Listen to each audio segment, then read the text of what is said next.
Hello and welcome to Noble Institute. આજે આપણે Nobel ઇન્સ્ટિટ્યૂટમાં લીધેલા ટેસ્ટનું સોલ્યુશન વિશે ચર્ચા કરીશું. આપણો આ ટેસ્ટ પ્રકરણ નંબર 1 ઉપર આધારિત હતો. પ્રકરણ નંબર 1ના અમુક પ્રશ્નોનો આપણે ટેસ્ટ લીધેલો હતો. તેના અમુક પ્રશ્નો એટલે કે દરેક જે પ્રશ્નો ટેસ્ટમાં પૂછેલા હતા એનું સોલ્યુશન આ વિડીયોમાં આપણે જાણીશું. સૌથી પહેલો ક્વેશ્ચન, 6√7 - 5√7 બરાબર ખાલી જગ્યા. આ એક ખાલી જગ્યા છે. આનો જવાબ શું આવે? આ એકદમ સિમ્પલ છે. જુઓ, 6√7 -5√7.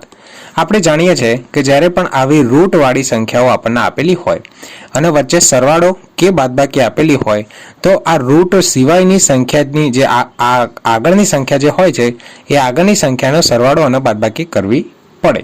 ક્યારે? કે જ્યારે રૂટવાળી સંખ્યાઓ બંને સમાન હોય ત્યારે. સીધી રીતે જે ઓરિજિનલ મેથડથી આપણે જોવા જઈએ તો આ કઈ રીતે ગણી શકાય એની હું તમને ચર્ચા કરું. ઓરિજિનલ મેથડ તમે જુઓ, આ બંને, આ પહેલા નંબરનું પદ અને આ બીજા નંબરનું પદ, આ બંને પદમાં કઈ સંખ્યા કોમન આવે છે? તો તમે કહેશો કે સર √7 એ બંનેમાં કોમન આવે છે. તો સૌથી પહેલા તો √7 બંનેમાંથી કોમન લઈ લઈએ તો અંદર શું બચશે? આ 6√7 માંથી √7 બહાર નીકળી ગયા તો અંદર શું બચ્યું? 6. આ માઇનસના માઇનસ અને 5√7 માંથી √7 બહાર નીકળી ગયા તો અંદર શું બચ્યું? 5. એટલે √7 કૌંસમાં 6 - 5, 6 માંથી 5 જાય તો કેટલા આવે? 1. તો આપણો જવાબ આવશે 1√7 અથવા તો આપણે એને કહેતા હોઈએ છીએ √7. તો આનો જવાબ શું આવશે? √7. બીજો પ્રશ્ન જોઈએ. અસમય સંખ્યાનું દશાંશ નિરૂપણ ખાલી જગ્યા હોઈ શકે. હવે જુઓ, આપણા જોડે દશાંશ નિરૂપણ જોવા જઈએ તો જે બે પ્રકાર સંખ્યાઓ છે, એક સમય સંખ્યા અને એક અસમય સંખ્યા. આ બંનેના દશાંશ નિરૂપણની વાતચીત કરીએ તો સમય સંખ્યાનું દશાંશ નિરૂપણ બે રીતે દર્શાવી શકાય. સમય સંખ્યાનું દશાંશ નિરૂપણ એક હોય શાંત, બીજું હોય અનંત આવૃત. અનંત આવૃત. આવૃત એટલે કે જે પુનરાવર્તિત થતું હોય એ. શાંતનો મતલબ શું થાય? કે પોઈન્ટ પછી જઈને કોઈ જગ્યાએ સંખ્યાઓ અટવાઈ જતી હોય તો. ઉદાહરણ તરીકે માની લો કે હું લખું કે 3.125, તો અહીંયા 125 પછી કોઈ સંખ્યા આગળ જતી નથી, પોઈન્ટ પછી અમુક સ્થાન સુધી જઈને સંખ્યાઓ અટવાઈ ગઈ. તો આ પ્રકારનું દશાંશ નિરૂપણ જે હશે એના આપણે કહીશું શાંત દશાંશ નિરૂપણ. અનંત આવૃત એટલે કે અનંત સુધી ચાલતું રહે, પોઈન્ટ પછી સંખ્યાઓ અનંત સુધી ચાલતી રહે. અને આવૃત એટલે કે પુનરાવર્તિત થતી હોય. માની લો કે એક સંખ્યા હું લખું છું કે 9.45 આ અનંત સુધી ચાલે છે. 45 આવતું જ જાય છે. અહીંયા બે સંખ્યાઓનું પુનરાવર્તન થાય છે. કયું? 4 5 એટલે કે 45 નું પુનરાવર્તન થાય છે. એટલે આ પ્રકારનું દશાંશ નિરૂપણ જે થયું એને આપણે કહીશું અનંત આવૃત. આ બંને પ્રકારના દશાંશ નિરૂપણ આપણે સમય સંખ્યા માટે દર્શાવી શકીએ છીએ. અસમય સંખ્યા માટેનું દશાંશ નિરૂપણ હોય અનંત અનાવૃત. અનાવૃત એટલે કે જે પુનરાવર્તિત ના થતું હોય તેવું. આ જેમ અનંત આવૃત હતું એમ આ અનંત અનાવૃત છે. મતલબ પોઈન્ટ પછી સંખ્યાઓ અનંત સુધી જશે તો ખરી. માની લો કે સંખ્યા જે આપણી 3 પોઈન્ટ પછી સંખ્યાઓ અનંત સુધી ચાલશે તો ખરી, પણ પુનરાવર્તિત નહીં થાય. પુનરાવર્તિત નહીં થાય એટલે કે કદાચ આવી સંખ્યા હોઈ શકે 1 0 1 0 0 1 0 0 0 1 0 0 0 0. આ રીતે અહીંયા પાછળ પોઈન્ટ પછી કોઈ સંખ્યા રિપીટ નથી થતી. આ 10 છે, આ 100 છે, આ 1000 છે, આ 10,000 છે. એ રીતે સંખ્યાઓ દરેક જગ્યાએ અલગ અલગ છે. એટલે હંમેશા અસમય સંખ્યાઓ જે હોય એનું દશાંશ નિરૂપણ ખાલી જગ્યા હોઈ શકે. તો કયું હોઈ શકે? અનંત અનાવૃત. ત્રીજો પ્રશ્ન, 5/4 ની દશાંશ અભિવ્યક્તિ ખાલી જગ્યા છે. હવે જુઓ, હમણાં જ આપણે વાતચીત કરી. પહેલા તો તમે એક વસ્તુ સમજો કે 5/4 કેવી સંખ્યા છે? તો તમે બધા કહેશો કે સર આ સમય સંખ્યા છે. સમય સંખ્યાનું દશાંશ નિરૂપણ કેટલા પ્રકારનું હોય? એક હોય શાંત, બીજું હોય અનંત આવૃત. અનંત આવૃત. હવે જુઓ, તમારે સીધું જો આની ચર્ચા કરવી હોય તો તમે 5/4 કરો. તમને જે પણ કંઈ જવાબ મળશે એ જવાબ જો પોઈન્ટ પછી અટવાઈ જશે તો એ થશે શાંત. પોઈન્ટ પછી અનંત સુધી ચાલતો રહેશે તો એ હશે અનંત આવૃત. બીજી રીત જો તમે ખ્યાલ હોય તમને, તો જેના પણ જે સમય સંખ્યા હોય p ભાગ્યા q સ્વરૂપની, જે પણ p ભાગ્યા q સ્વરૂપની સમય સંખ્યામાં જે છેદ આપેલો હોય, છેદ, આ છેદ q જો કોઈ 2 ની ઘાત આપેલી હોય અથવા કોઈ 5 ની ઘાત આપેલી હોય અથવા 2 ગુણ્યા 5 ની કંઈક ઘાત આપેલી હોય, તો આવા સ્વરૂપમાં જ્યારે સંખ્યાઓ આપેલી હોય તો આ નું દશાંશ નિરૂપણ હંમેશા શાંત પ્રકારનું થાય. અહીંયા જુઓ 5 ભાગ્યા 4 છે. 5 ભાગ્યા 4 એટલે આપણે શું કહી શકીએ? 5 ભાગ્યા 2 નો વર્ગ. અહીંયા 2 ની ઘાત આપેલી છે. જેમ આપણે શું કીધું હતું કે છેદ કોઈ હોય q એ 2 ની ઘાતમાં હોય તો એનું દશાંશ નિરૂપણ, દશાંશ અભિવ્યક્તિ શાંત પ્રકારની થશે. બરાબર. ભાગાકાર જો તમે કરશો તો 5 એકા 5, 4 એકા 4, આ 1 0 પોઈન્ટ લાગશે. 4 2 8, અહીંયા 2 0, 4 5 20, અહીંયા શેષ આવી ગયો 0 0. જવાબ શું આવે તમારો? 1.25. પોઈન્ટ પછી અમુક સ્થાન સુધી જઈને સંખ્યાઓ અટવાઈ ગઈ. હવે આગળ સંખ્યાઓ જતી નથી. એટલે આ કેવું થઈ ગયું સ્વરૂપ? શાંત. અને હંમેશા યાદ રાખો, જ્યારે પણ છેદ 4 હોય, 5 હોય, એટલે કે 2 ની ઘાત હોય, 5 ની ઘાત હોય અથવા તો 10 ના સ્વરૂપમાં કંઈ હોય તો એનું દશાંશ અભિવ્યક્તિ હંમેશા કેવી આવશે? શાંત. તો અહીંયા જવાબ શું આવશે આપણો? શાંત. નેક્સ્ટ, વર્ગમૂળમાં 81 ની -4 ઘાત બરાબર ખાલી જગ્યા. જુઓ આનું સોલ્યુશન કઈ રીતે આવશે? સૌથી પહેલા આ છે વર્ગમૂળ. વર્ગમૂળ અહીંયા છે વર્ગમૂળ. વર્ગમૂળમાં 81 ની -4 ઘાત. તમને સૌને ખબર છે કે વર્ગમૂળ એ એટલે એની કેટલી ઘાત થાય? 1/2 ઘાત થાય. અહીંયા આપણે વર્ગમૂળમાં 81 ની -4 ઘાત છે. વર્ગમૂળ એટલે અહીંયા આપણે ઘાત સ્વરૂપે લખીએ તો 81 ની -4 ઘાત તો છે જ, પણ વર્ગમૂળ છે એટલા માટે અહીંયા લખશું 1/2. હવે આપણને સૌને ખબર છે કે ઘાતની ઘાત હોય તો ઘાતોનો ગુણાકાર થાય છે. એટલે 81 ની -4 ગુણ્યા 1/2, 2 2 4. અહીંયા શું આવી ગયું? 81 ને -2 ઘાત એટલે આ 1 ભાગ્યા 81 નો વર્ગ થશે. બરાબર. તો આનો જવાબ આવશે 1 ભાગ્યા 6 5 6 1, 65 61. ઓકે, આ આપણો ફાઇનલ આન્સર. નેક્સ્ટ ક્વેશ્ચન જોઈએ. વર્ગમૂળમાં 15 એ કઈ સંખ્યા છે? સમય કે અસમય? આ પણ એકદમ આસાન છે. આપણને ખબર છે કે વર્ગમૂળમાં 15, વર્ગમૂળમાં 15 એટલે શું કહી શકાય? વર્ગમૂળમાં 15 એટલે 5 ગુણ્યા 3. તો આ બંનેને અલગ કરીએ તો √5 ગુણ્યા √3. √5 કેવી સંખ્યા છે? અસમય સંખ્યા છે. √3 કેવી સંખ્યા છે? અસમય સંખ્યા છે. કોઈ પણ બે અસમય સંખ્યાઓનો ગુણાકાર જે અહીંયા આપણને મળ્યો છે વર્ગમૂળમાં 15, વર્ગમૂળમાં 15 એ વર્ગ એ કોઈ પણ પૂર્ણ વર્ગ સંખ્યા નથી. 15 એ પૂર્ણ વર્ગ સંખ્યા નથી. તેથી એના ભાગ પાડીએ તો પણ આપણને વર્ગમૂળમાં 5 અને વર્ગમૂળમાં 3 મળે. આ બંને અસમય સંખ્યા છે. આથી આ વર્ગમૂળમાં 15 એ પણ કેવી સંખ્યા થશે? અસમય સંખ્યા થશે. એટલે વર્ગમૂળમાં 15 એ કઈ સંખ્યા છે? તો સમય કે અસમય? તો જવાબ આવશે અસમય. નેક્સ્ટ પ્રશ્ન, જો nth રૂટમાં a નો વર્ગ બરાબર b નો વર્ગ હોય તો b ની 2n ઘાત બરાબર ખાલી જગ્યા. જો આનું સોલ્યુશન કેવી રીતે કરશું? જેમ આપણે આગળ જોયું એમ અહીંયા શું આપેલું છે? nth રૂટમાં a નો વર્ગ બરાબર b નો વર્ગ આપેલો છે. અહીંયા nth રૂટ આપેલું છે. nth રૂટ એટલે એની કેટલી ઘાત થઈ? 1/n થતું. જેમ આપણે આગળના પ્રશ્નમાં જોયું કે વર્ગમૂળમાં a આપેલો હોય તો એની 1/2 ઘાત થાય. ઘનમૂળમાં જો a આપેલો હોય તો એની 1/3 ઘાત થાય. એ જ રીતે અહીંયા nth મૂળમાં a નો વર્ગ આપેલો છે તો a ના વર્ગની કેટલી ઘાત થશે? તો આપણને ખબર છે a ના વર્ગની 1/n ઘાત થશે. આ બાજુ b નો વર્ગ છે એમના એમ રાખો, b ના વર્ગને આપણે અડતા નથી. હવે a ના વર્ગની nth ઘાત, અહીંયા છેદમાં ઘાતમાં જે છેદમાં n આપેલું છે n દૂર કરવો છે તો બંને બાજુ n ઘાત લઈ લેતા. તો અહીંયા શું થશે? a ના વર્ગની 1/n પાવર એમના એમ રાખીશું એની n ઘાત. તો અહીંયા પણ બરાબરની આ બાજુ b ના વર્ગની પણ શું થશે?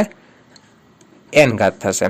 ઘાતોનો ગુણાકાર કરતા બધી બાજુ તો એના વર્ગ એટલે એની 2 ઘાત ગુણ્યા 1/n ઘાત ગુણ્યા n ઘાત. આ બાદ શું થશે? બીની 2n ઘાત. અહીંયા n ઉડી ગયો તો બીની 2n ઘાત. આ બાજુનું વાળું પદ અહીંયા લખું છું. બીની 2n ઘાત બરાબર શું થશે? એનો વર્ગ. અને આપણે શોધવાનું પણ એ જ હતું કે બીની 2n ઘાત બરાબર ખાલી જગ્યા, તો અહીંયા જવાબ શું આવશે? એનો વર્ગ. એનો વર્ગ. ચલો નેક્સ્ટ પ્રશ્ન. હવે ખરા ખોટા આપેલા છે. ખરું છે કે ખોટું એ આપણે જણાવવાનું છે. આપણને વિધાન શું આપેલું છે? 2 વર્ગમૂળમાં 2 ગુણ્યા વર્ગમૂળમાં 2 એનો ગુણાકાર કેટલો થાય?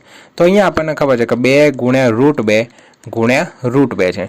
આ √2 ગુણ્યા √2 એટલે કે વર્ગમૂળમાં 2 ગુણ્યા વર્ગમૂળમાં 2 આનો ગુણાકાર થશે હંમેશા 2. એક વસ્તુ યાદ રાખો, વર્ગમૂળમાં કોઈ પણ સંખ્યા 2 વખત ગુણાયેલી હોય તો અંદર રહેલી સંખ્યા એ જ એનો જવાબ આવે. કેમ એવું થાય? કેમ કે આ વર્ગમૂળમાં એક સંખ્યા, વર્ગમૂળમાં બીજી સંખ્યા, તો આ શું થઈ જશે? વર્ગમૂળમાં એનો વર્ગ થઈ જશે અને વર્ગમૂળ અને વર્ગ કેન્સલ આઉટ થઈ જશે, તો જવાબ આપણા જોડે એ જ બચશે.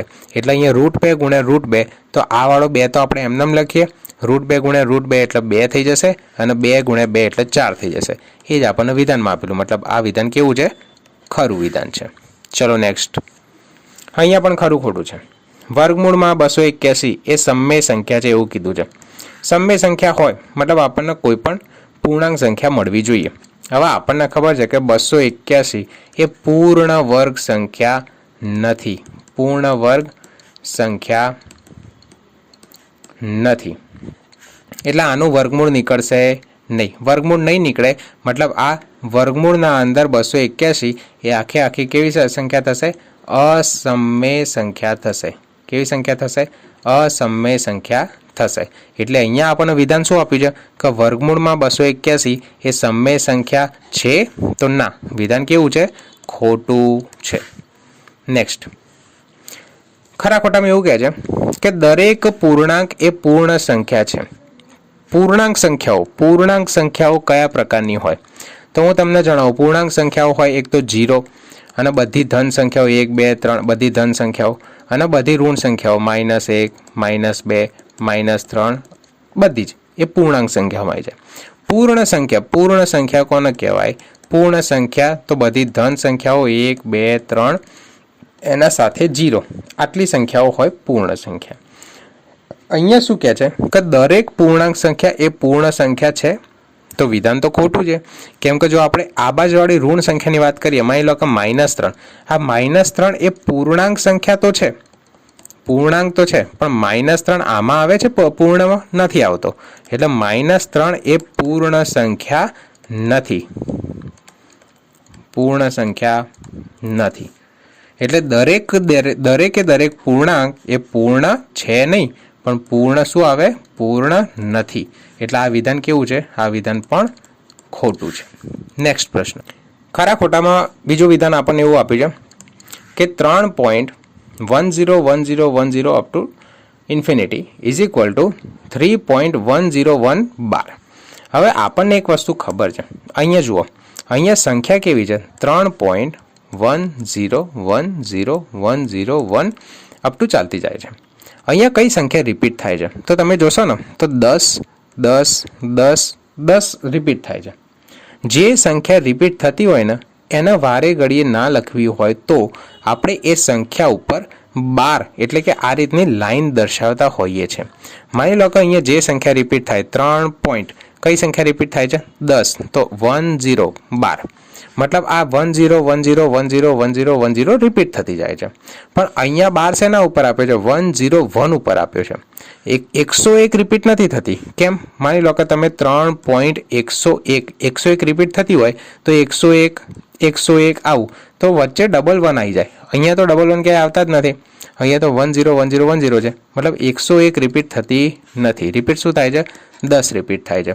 એટલે આ વિધાન પણ કેવું છે? ખોટું છે. નેક્સ્ટ.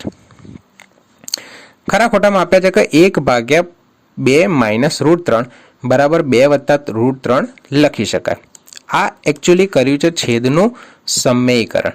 1/2 - √3. હવે જુઓ તમે, જ્યારે પણ છેદના સમયકરણનો દાખલો આવે ત્યારે આપણે શું કરીએ છીએ? સૌથી પહેલો સમયકારક અવયવ લઈએ છીએ.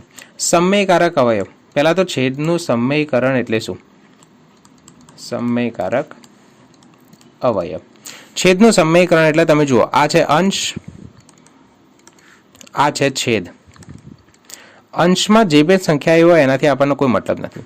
છેદ જુઓ તમે, છેદ કેવો છે? અસમય સંખ્યા. છેદ કેવો છે? અસમય સંખ્યા છે.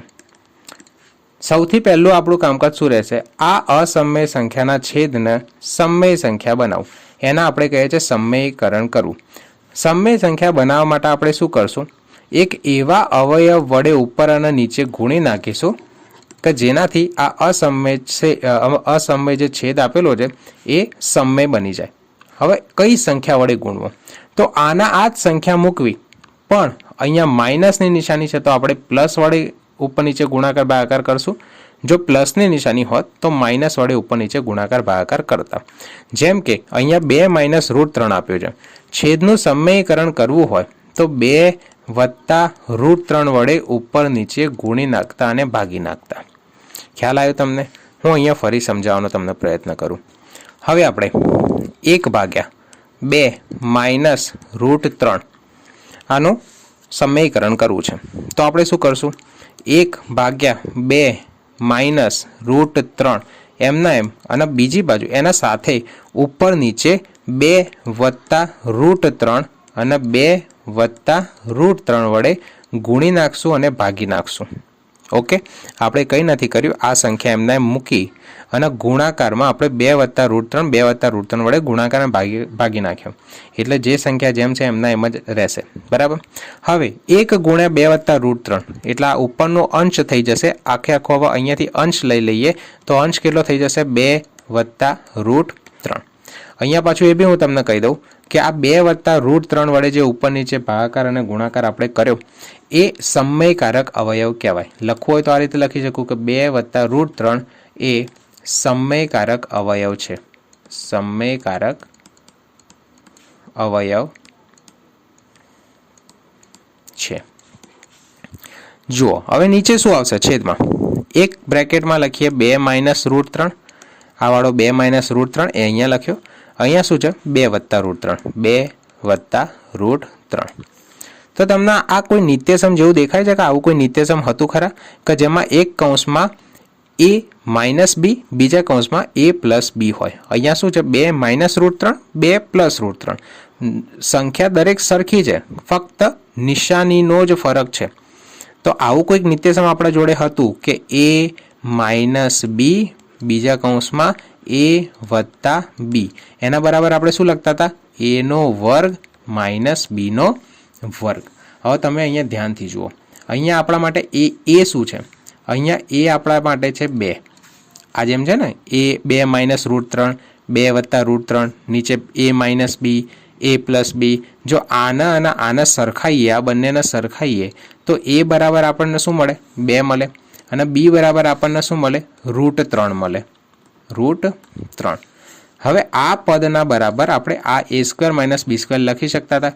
તો આ 2 માઇનસ √3 અને 2 વત્તા √3 ના બરાબર આપણે શું લખશું? a એટલે કે 2 નો વર્ગ અને b એટલે કે √3 નો વર્ગ. ચલો, આ ઉપરવાળી સંખ્યા એમના એટલે કે 2 વત્તા √3 એમના એમ. નીચે નિત્યસમનો ઉપયોગ કરીએ એટલે આ થઈ ગયો 2 નો વર્ગ માઇનસ √3 નો વર્ગ. તો 2 વત્તા √3 એમના એમ, 2 નો વર્ગ થશે 4 માઇનસ √3 નો વર્ગ થશે 3. મેં આગળ જ તમને સમજાવ્યું કે કોઈ પણ રૂટનો વર્ગ હોય તો વર્ગમૂળ અને વર્ગ કેન્સલ આઉટ થઈ જશે એટલે √3 નો વર્ગ થશે 3. 4 માંથી 3 જશે તો શું બચશે? 1. એટલે છેદમાં 1 લખીએ અથવા ના લખીએ કોઈ ફરક પડતો નથી. તો આપણો જવાબ કેટલો આવી જશે? 2 વત્તા √3. અને અહીંયા વિધાનમાં પણ આપણને 2 વત્તા √3 આપેલું હતું. મતલબ આ વિધાન કેવું છે? ખરું છે. ચલો નેક્સ્ટ, સાદું રૂપ આપો. હવે સાદું રૂપ આપવાનું છે. આપણને અહીંયા એક વિધાન આપેલું છે, એનું સાદું રૂપ આપણને આપવાનું છે. શેનું આપવાનું છે? 4 વર્ગમૂળમાં 4 માઇનસ 3 વર્ગમૂળમાં 3 નો વર્ગ. હવે જો જેટલા પણ સાદુરૂપ આપવાના હોય એમાં મોટા ભાગમાં આપણે કોઈ પણ નિત્યસમનો ઉપયોગ કરશું. મોટા ભાગે આપણે 10 નિત્યસમો ધોરણ 9 માં અત્યાર સુધી આપણે જોયા છે આવ્યા છે. તો એ 10 નિત્યસમમાંથી કોઈ એક નિત્યસમનો આમાં ઉપયોગ થશે. જો તમે આ 4√4 ના x બરાબર લઈ લો કે 4√4 x છે અને આ 3√3 y છે, તો અહીંયા શું આપેલું છે? x માઇનસ y નો વર્ગ આપેલું છે. તો આવું તો નિત્યસમ આપણને ખબર જ છે, x માઇનસ y કૌંસની બહાર વર્ગ, એના બરાબર શું લખી શકાય?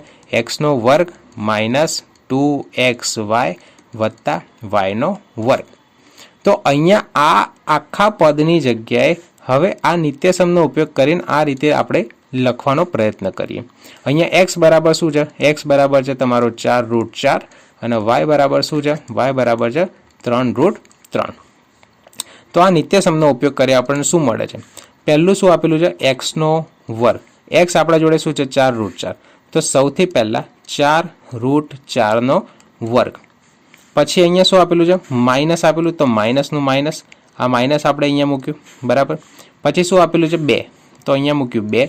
પછી શું આપેલું છે? x, તો x બરાબર શું હતા? 4√4, તો કૌંસમાં 4√4. આ બધું ગુણાકારમાં આવે છે. પછી શું છે? y શું છે? 3√3, તો આ આવી ગયું 3√3. ચલો પછી પ્લસ છે સૂત્રમાં, તો પ્લસ મૂકીશું. પછી y નો વર્ગ, y કેટલા? 3√3, તો 3√3 નો વર્ગ. ચલો હવે વર્ગ કરીએ.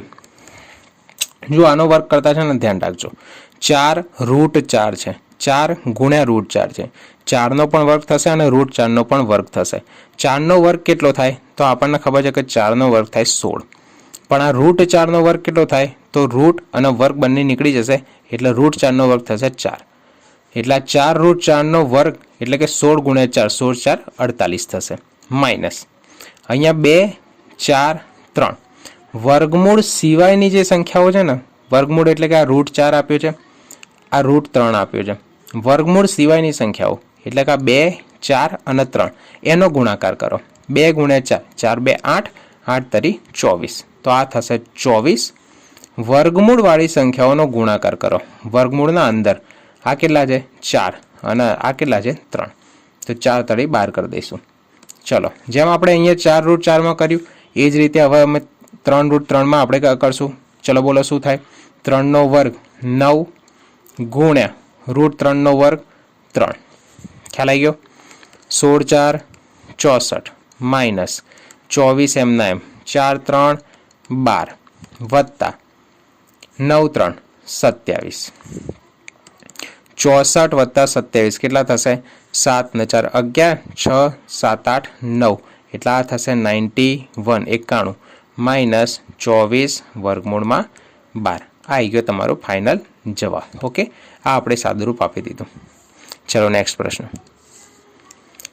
છેદનું સમયકરણ કરવાનું છે. જેમ આપણે આગળ ચર્ચા કરી હતી સમયકારક અવયવ લઈને એ જ રીતે આમાં છેદનું સમયકરણ કરવાનું છે. જો અહીંયા આપણને જે સંખ્યા આપેલી છે 2 માઇનસ વર્ગમૂળમાં 3 ભાગ્યા 2 વત્તા વર્ગમૂળમાં 3. આ જે છેદ છે છેદ કેવો છે? અસમય સંખ્યા છે, આના સમય બનાવવાનું છે, એને જ કહેવાય છેદનું સમયકરણ. તો સૌથી પહેલા શું કરશું? આ જે સંખ્યા આપી છે એના જ સંખ્યા વડે ઉપર નીચે ગુણાકાર કરશું. ફક્ત જે નિશાની પ્લસ આપી છે એની જગ્યાએ આપણે માઇનસ કરશું. બરાબર, લખીશું કે અહીંયા લખું અહીં 2 માઇનસ વર્ગમૂળમાં 3 એ સમયકારક અવયવ છે.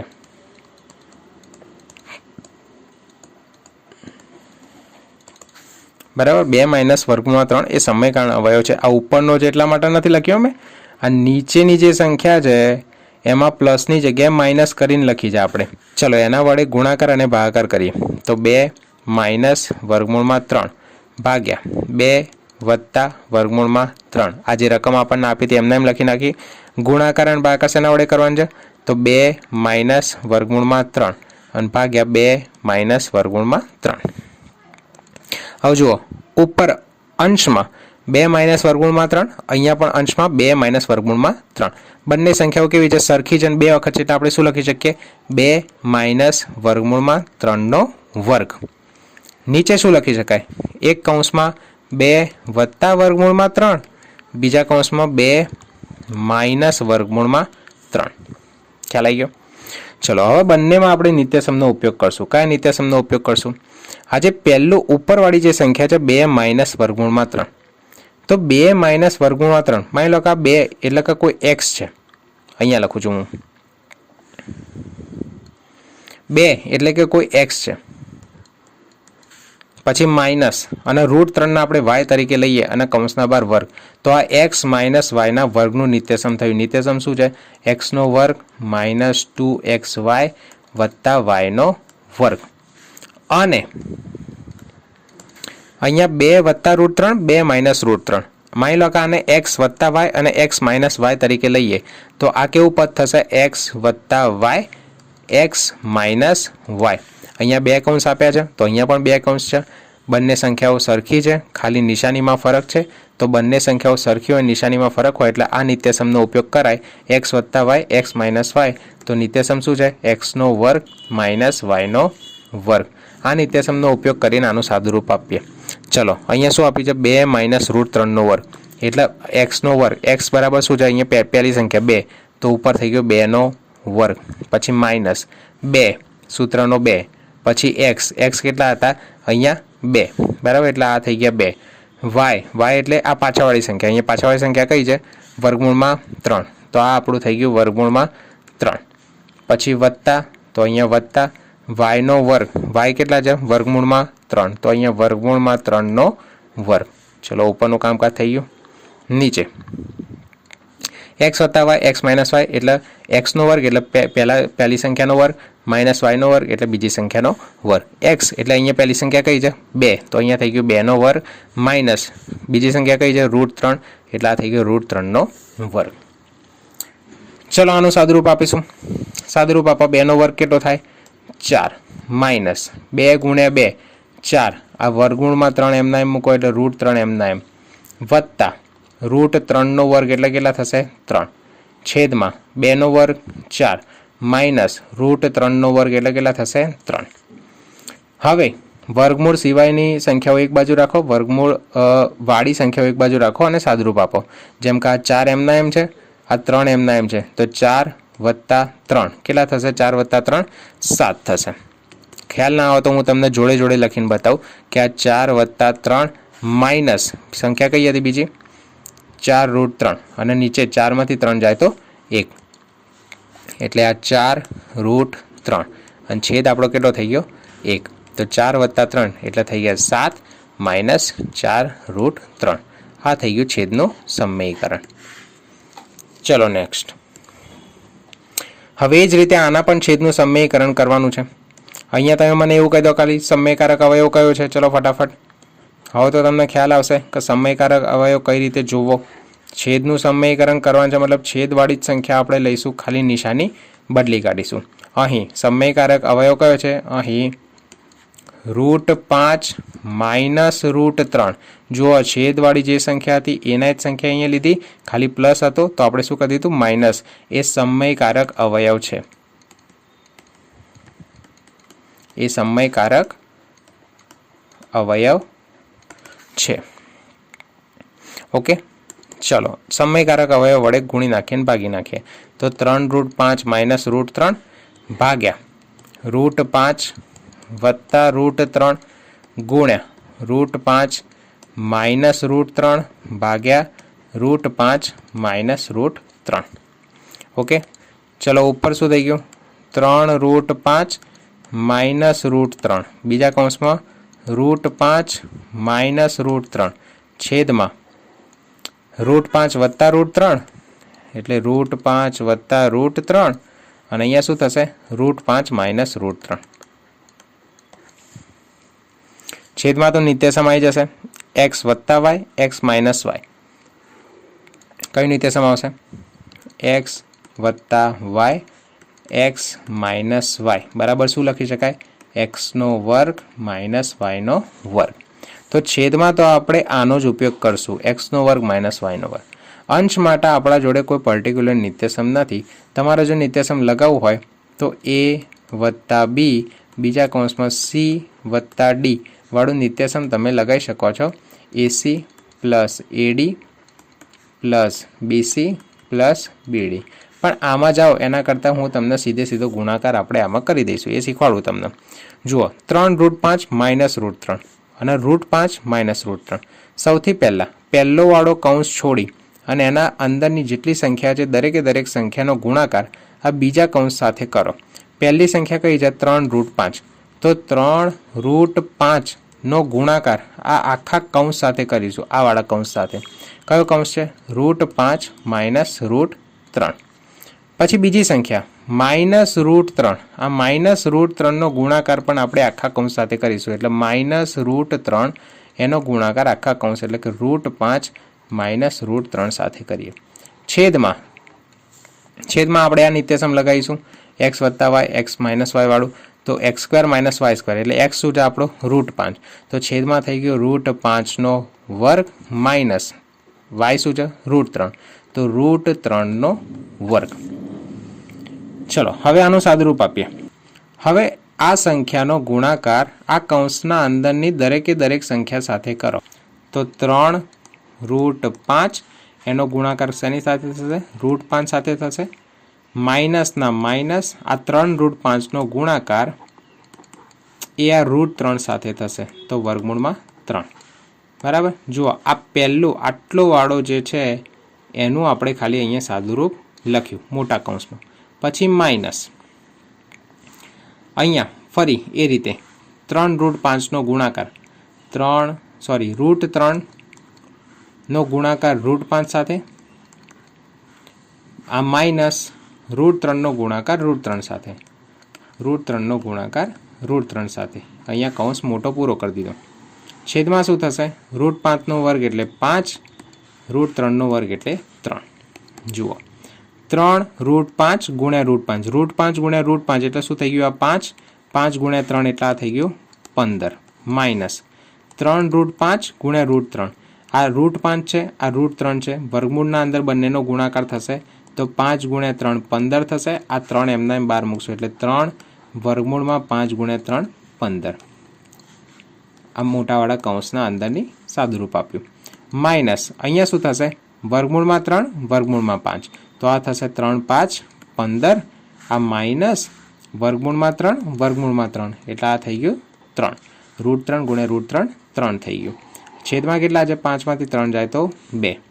ચલો હવે આ મોટોવાળો કૌંસ છોડી દઈએ, તો 15 માઇનસ 3√15. આ માઇનસ છે એટલા માટે આપણે અહીંયા બ્રેકેટ લગાવીએ, તો માઇનસ છે એટલે અંદર બધાની નિશાની બદલાઈ જશે. આ માઇનસ √15 થઈ જશે અને આ માઇનસ માઇનસ પ્લસ 3 થઈ જશે ભાગ્યા 2. ચલો હવે 15 વત્તા 3 કેટલા થાય? 15 16 17 18. આ -3 √15 માઇનસ √15, અહીંયા કંઈ છે નહીં એટલે આપણે શું એને કેલ્ક્યુલેટ કરશું? 1, એટલે -3 √15 માઇનસ 1 √15, તો આ થશે -3 માઇનસ 1 એટલે -4 √15 ભાગ્યા 2. દરેકને 2 વડે ભાગી નાખો એટલે 18 ભાગ્યા 2 -4 √15 ભાગ્યા 2, તો આ થશે 2 9 18 અને આ થશે 2 2 4. તો આપણો ફાઇનલ જવાબ શું આવશે? 9 માઇનસ 2 √15. ખ્યાલ આવી ગયો? ચલો નેક્સ્ટ. સાદુરૂપ આપો. સૌથી સરળમાં સરળ શેનું આપવાનું છે? એક કૌંસમાં છે 3 વત્તા √5, બીજા કૌંસમાં છે 4 વત્તા √11. જેમ આપણે આગળ કર્યું એ રીતે વિચારો. એક કૌંસ છોડી એના અંદરની સંખ્યાના આખા કૌંસ સાથે ગુણો, એટલે 3ના ગુણો 4 વત્તા √11 સાથે, તો 3 બ્રેકેટમાં 4 વત્તા √11. અહીંયા શું છે બીજું? √5 પ્લસ √5, તો પ્લસ √5 એનો ગુણાકાર પણ શેના વડે કરો? આખા કૌંસ સાથે કરો, એટલે 4 વત્તા વર્ગમૂળમાં 11. ચલો હવે આ સંખ્યાનો ગુણાકાર કૌંસના અંદરની દરેકે દરેક સંખ્યા સાથે કરો, એટલે 3 ગુણ્યા 4 સીધું લખી નાખવું, ખબર પડશે. ચલો વાંધો નહીં, લખું છું અલગથી. 3 ગુણ્યા 4 પ્લસ 3નો ગુણાકાર ફરી √11 જોડે, એટલે 3 ગુણ્યા વર્ગમૂળમાં 11. ચલો આનું કામકાજ પૂરું.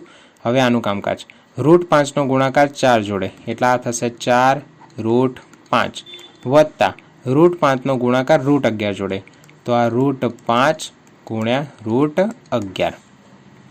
4 ગુણ્યા 3 કેટલા થશે? 12 વત્તા 3 √11 એટલે 3 √11, 4 √5 એટલે 4 √5 અને વર્ગમૂળમાં 5 ગુણ્યા વર્ગમૂળમાં 11 એટલે બંનેનો ગુણાકાર થશે અંદર 11 ગુણ્યા 5 5 ગુણ્યા 11 કેટલા થશે 55. આ થઈ ગયું સાદું રૂપ. ચલો નેક્સ્ટ. હવે અહીંયા આપણને એક દશાંશ નિરૂપણ આપ્યું છે, એના આપણે સમય સંખ્યાના p ભાગ્યા q સ્વરૂપમાં દર્શાવવાનું છે. અહીંયા આપણને જે દશાંશ નિરૂપણ આપ્યું છે એ કેવું છે, અનંત આવૃત ટાઈપનું આપ્યું છે. 1.34/12 34 ઉપર 12 આપેલો છે, મતલબ 34 34 34 એ રિપીટ થશે. જો આવા દાખલા ગણવાની એક સિમ્પલ ટેકનિક છે, સ્ટેપ બાય સ્ટેપ આપણે તમને સમજાવું. સૌથી પહેલાં ધારી દો, ધારો કે x બરાબર 1.34/12 34/12 એટલે શું લખી શકાય, x બરાબર 1.34 34 34 અનંત સુધી ચાલતું જશે. આના સમીકરણ નંબર 1 આપી દો. હવે જેટલા સંખ્યા ઉપર 12 આપ્યો હોય એ હિસાબથી આપણે 10 100 1000 એ વડે ગુણવાનું. અહીંયા કેટલી સંખ્યા ઉપર 12 આપ્યો છે, 2 સંખ્યા ઉપર 12 આપ્યો છે, તો એકના પાછળ ડબલ 0 એટલે કે 100 વડે આપણે સમીકરણ નંબર 1 ને ગુણી નાખીશું. સમીકરણ 1 ને 100 વડે ગુણતા, ચલો 100 વડે ગુણી નાખીએ એટલે 100 ગુણ્યા x, આ બાજુ પણ 100 વડે ગુણાશે એટલે 100 ગુણ્યા 1.34 34 34 અનંત સુધી. 100 ગુણ્યા x એટલે આ થશે 100x. હવે અહીંયા જુઓ, આ સંખ્યાનો પોઈન્ટવાળી સંખ્યાનો જ્યારે 100 વડે ગુણાકાર થાય એટલે આ પોઈન્ટને જમણી બાજુ ખસાડીશું. એટલે આ 100 વડે જ્યારે ગુણાકાર થશે એટલે આ પોઈન્ટ 2 પોઈન્ટ આગળ ખસશે એટલે અહીંયાથી અહીંયા અને અહીંયાથી પાછો અહીંયા આવી જશે.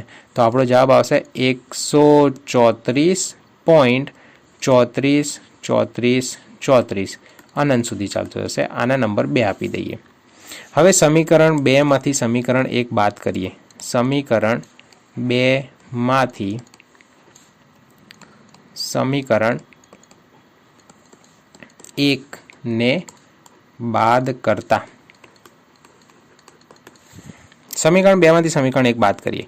ચલો સમીકરણ નંબર 2 શું આપ્યું હતું, 100x બરાબર 134.34 અનંત સુધી. સમીકરણ 1 શું આપ્યું હતું, x બરાબર 1.34 ચલો બાદ બાકી કરો બંને બાજુ. 100 માંથી 1 જાય એટલે અહીંયા તો આપણા જોડે આવી ગયું 99x બરાબર 4 માંથી 4 જાય 0, 3 માંથી 3 જાય 0, 4 માંથી 4 જાય 0, 3 માંથી 3 જાય 0, 4 માંથી 4 જશે 0, 3 માંથી 3 જશે 0. પોઈન્ટ છે તો અહીંયા પોઈન્ટ, 4 માંથી 1 જાય તો 3 અને 13 એમના એમ. તો આપણો ફાઇનલ આન્સર અહીંયા શું આવે છે, 99x બરાબર 133. આ 99 ને પેલી બાજુ જવા દઈએ તો x બરાબર 133/99, જે p ભાગ્યા q સ્વરૂપ થઈ ગયું આર્યું. અને અહીંયા q એ 0 નથી, લખી નાખવાનું છે. એટલે આથી 1.34/12 બરાબર 133/99 થાય, જે p ભાગ્યા q સ્વરૂપમાં છે, જ્યાં q does not equal to 0. ચલો નેક્સ્ટ. આવો બીજો પ્રશ્ન છે. 3.52 આપ્યા છે અને 2 ઉપર 12 આપ્યો છે. મતલબ અહીંયા બે જ એકલી એવી સંખ્યા છે જે રિપીટ થાય છે. 3.5 2 2 2 2 2 એમ કરીને 2 રિપીટ થાય છે. એને p ભાગ્યા q સ્વરૂપમાં દર્શાવવાનું છે. તો આગળ જે પ્રમાણે આપણે કર્યું એ જ પ્રમાણે આપણે કરશું. સૌથી પહેલાં શું કરીશું, ધારો કે તમે ખુદ ટ્રાય કરો. હવે ચલો ધીમે ધીમે.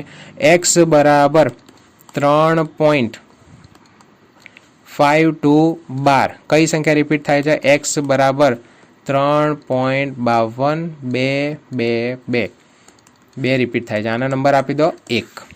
ચલો હવે કેટલી સંખ્યા રિપીટ થાય છે, એક સંખ્યા રિપીટ થાય છે ને તો એકના પાછળ 1 0 લગાઈ અને એના વડે ગુણવાનું સમીકરણ 1 ને. એટલે એકના પાછળ 1 0 લગાય એટલે શું થઈ જાય, 10. એટલે સમીકરણ 1 ને કેટલા વડે ગુણશું, 10 વડે ગુણતા. સમીકરણ 1 ને 10 વડે ગુણીએ એટલે શું મળશે આપણને, 10 ગુણ્યા x, આ બાજુ 10 વડે ગુણો એટલે 10 ગુણ્યા 3.522222 અનંત સુધી. આ થઈ ગયું 10x બરાબર 10 જોડે ગુણાકાર કરવાનો છે એટલે 1 પોઈન્ટ શિફ્ટ કરો જમણી બાજુ, તો આ 3.5222 છે તો શું થઈ જશે 35.2222. આના નંબર આપો 2. ચલો એ જ રીતે સમીકરણ 2 માંથી સમીકરણ 1 ને બાદ કરતા, ચલો સમીકરણ 2 માંથી સમીકરણ 1 બાદ કરીએ. સમીકરણ નંબર 2 શું છે 10x બરાબર 35.2222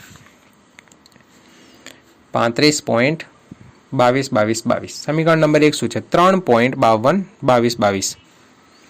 x બરાબર 3.5222. એક વસ્તુ ખાસ યાદ રાખજો, જ્યારે આવી રીતે સંખ્યાઓ મૂકતા હોય ને તો પોઈન્ટના નીચે પોઈન્ટ આવે એ રીતે સંખ્યાઓ ગોઠવવાનો પ્રયત્ન કરજો, નહીં તો સરવાળા બાદબાકીમાં ભયંકર લોચા પડશે. 10 માંથી 1 જાય તો શું મળશે 9x બરાબર અહીંયા 2 માંથી 2 0, 2 માંથી 2 0, 2 માંથી 2 જાય 0, 2 માંથી 2 જાય તો 0. અહીંયા 2 માંથી 5 નીકાળવાના જે જશે નહીં એટલે આપણે શું લઈશું 10 લઈશું. 12 માંથી 5 જાય 7 પોઈન્ટ, અહીંયાથી 1 કપાશે એટલે 4, આ થઈ જશે 1 અને આ 3 નીચે આવશે. તો આપણા જોડે જવાબ શું આવ્યો 9x બરાબર 31.7. 31.7 ના આપણે શું લખી શકીએ 317. પોઈન્ટ પછી એક સંખ્યા છે એટલે ભાગ્યા 10. આ 9 ના હવે પેલી બાદ જવા દઈએ તો છેદમાં આવી જશે, તો 317 ભાગ્યા 9 ગુણ્યા 10 એટલે આપણો p ભાગ્યા q સ્વરૂપ શું આવ્યું 317 ભાગ્યા 90. છેલ્લે લખી નાખવાનું કે 3.5212 બરાબર 317 ભાગ્યા 90 જે p ભાગ્યા q સ્વરૂપમાં છે, જ્યાં q does not equal to 0. તો બસ આટલા જ પ્રશ્નો હતા. આઈ હોપ તમને ખ્યાલ આવી ગયો હશે આખો ટેસ્ટનું સોલ્યુશન. જો તમને ખ્યાલ ના આવ્યો હોય તો ફરીથી એક વખત વિડીયો જોઈ લો, જોઈને સમજી અને પછી આગળ વધો, કેમ કે આ ચેપ્ટર જરાય પણ ભારે નથી. જો તમે એક વખત સમજી ગયા તો તમને આખું ચેપ્ટર કમ્પ્લીટ આવડી જશે. ગણિતમાં કંઈ પણ વસ્તુ ભારે નથી. છતાં બી તમને કંઈ ખબર ના પડે તો કોમેન્ટ પર મને જણાવજો, હું એનો રિપ્લાય આપીશ, જવાબ આપવાનો પ્રયત્ન કરીશ. સમજમાં ના પડે તો વિડીયો એક વખત ફરીથી જોઈ લેજો, સબસ્ક્રાઈબ કરી દેજો, જેથી આવનારા બીજા સોલ્યુશન પણ તમને અહીંયા મળી રહે અને બીજું ઘણું બધું મટીરિયલ ટૂંક સમયમાં આવવાનું છે, તો એના માટે જોડાયેલા રહેજો. Okay, thank you very much.